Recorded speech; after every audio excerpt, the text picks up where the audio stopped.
Bruce Lee is still a legend despite being dead since 1973. Um, just look how hard he is there. You wouldn't want to mess with him, would you? Films included Enter the Dragon, Fists of Fury, Big Boss, Game of Death. He died quite young, but his legend still lives on. And in 1984, a game was released based on him. It's an arcade game originally by Datasoft. I think it originally was on the Atari system. There you go, as you think. So you shall become. Well, I always thought I'd be a ginger fat bloke who liked cheese, so that came true. And there's the box art for it. Originally, the Spectrum version was released by US Gold, but it was programmed by Ocean. And it's one of my favourite games. And the reason it's one of my favourite games is because in 1984, I was 11, just going on 12 years old, and I was struck down with chicken pox, and I had a couple of weeks off school. I couldn't do anything except sit indoors and play games. Sort of fast forward 30 odd years, that's how this game came, this channel came about, really. It's just a wonderfully simple, brilliantly addictive game. You are Bruce, and you've got to run around the sort of palace collecting these lanterns, etc., whilst avoiding the fat ninja who's only wearing his underpants. He's called Yamo. I think in other versions he's called Green Yamo. And you've got the little ninja fella there. These are fairly easy to avoid, and they provide sort of like nothing more than a sort of an annoyance, really. I don't know whether or not it's a design fluke, an unintended artifact of anything, or whether or not it was actually intended, but these two can actually on occasion fight each other, and when that happens, it's comedy gold. They both get pissed off with each other and start having a go at each other as opposed to you. But anyway, the aim of the game is to collect all those lanterns across the sort of outer exterior screens to open up that little portal at the bottom, and then you can go down into the sort of the subterranean caverns, etc. Now, I played this game to death, and I still revisit it every now and then because it's just really, really addictive. Such a good laugh. Very, very simple design, and you can just watch these have a go at each other. It's also a two-player version where one of you can be Bruce and one of you can be control the baddies, etc. But being a Billy No Mates, I haven't got anyone to play alongside, so I'm just on my own here today, and I still load this up every now and then for a quick blast because it's one of my favourite games, and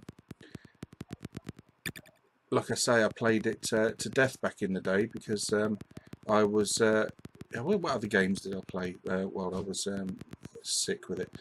Night Law, but I wasn't any good at it, but I enjoyed it. Match Day played a lot, and also Match Point and Manic Miner, Jet Set Willy. Played all of them whilst recuperating, but without managing to get become any good at them. As you can see, I missed the sort of lantern thing up the top there, so God knows how I'm going to go back and get that again. But they chase you relentlessly, these two, and you can. They're not very bright. They occasionally are masters of their own doom, and you don't have to do anything other than just just watch them.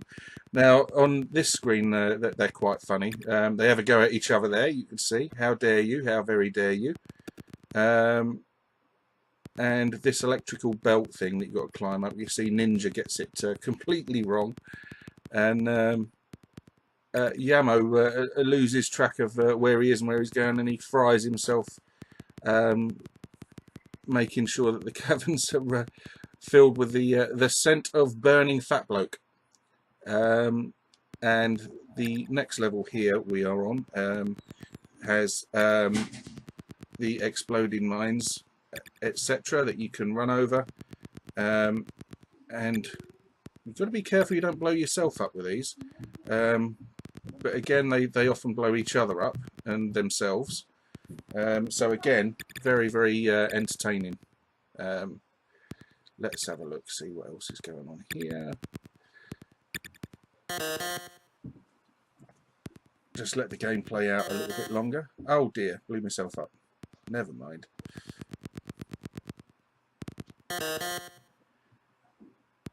Okay, the best games didn't have fantastic graphics, etc.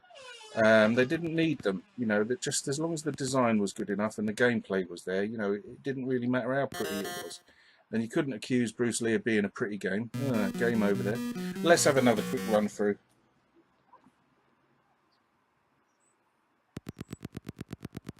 Here we go. Here come the bad guys. You won't stop me.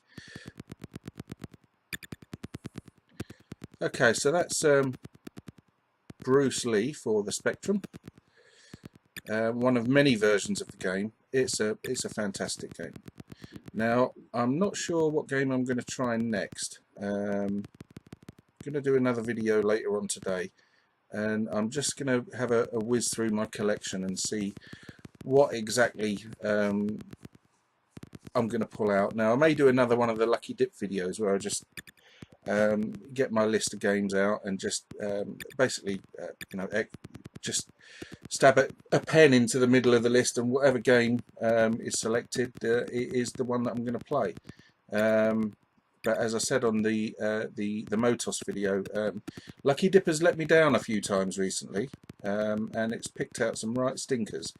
So I might avoid doing that for the time being and just concentrate on games that I enjoy.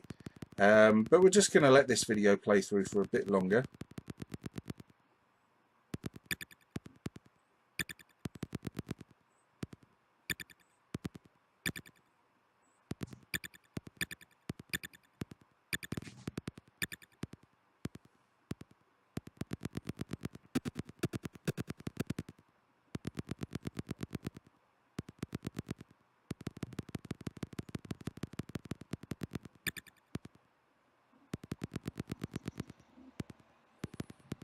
As you go through the game, I think once you've clocked it, the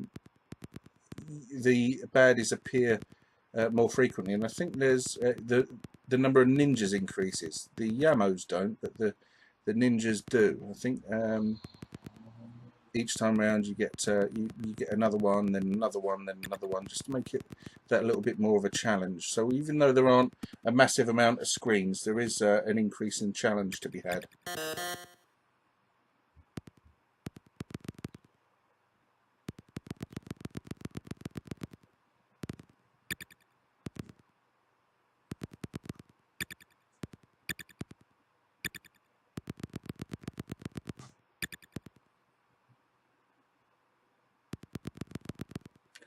Back to the underground electricity station. Those two really are thick. Mind you, I was just about to say those two really are thick, but I forgot that I jumped onto the electricity bolt there, so who's the thick one?